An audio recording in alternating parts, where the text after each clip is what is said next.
Once upon a time, there was a donkey. He spent his whole life envying horses. On the great farms of America, horses were treated like royalty. They were well fed, admired, and praised for their grace. Meanwhile, this little donkey, he worked without rest.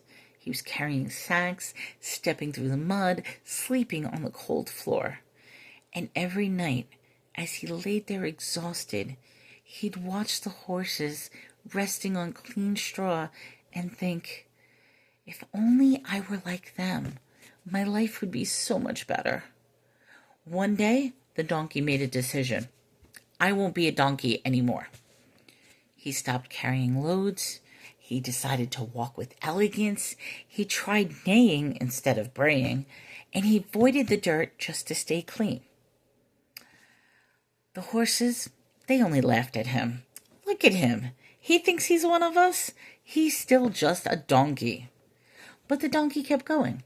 He was sure that his owner would notice the change, and the owner did. But it wasn't the way that the donkey had hoped for.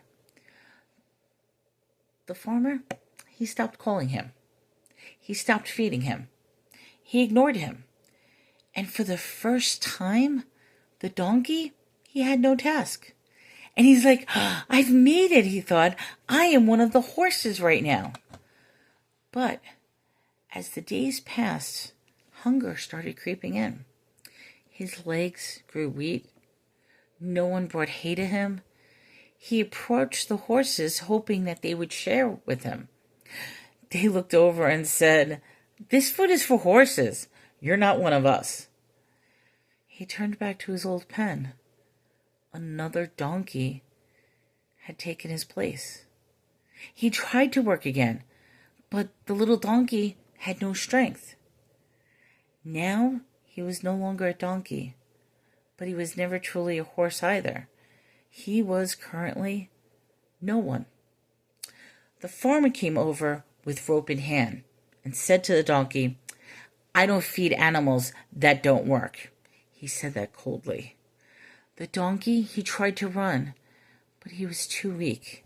He looked to the horses, desperate, pleading, but they just watched in silence. No one moved. No one helped. And as the rope tightened, he was led away. He screamed, I want to be a donkey again. I want to work. I want my life back. But it was too late. In life, we often envy what others have, and we're blind to the worth of our own path. Some people give up who they are, hoping that they will become something that they'll never be, and they will lose everything in the process. Never trade your essence for acceptance. The world will move on, but don't let the world move on without you.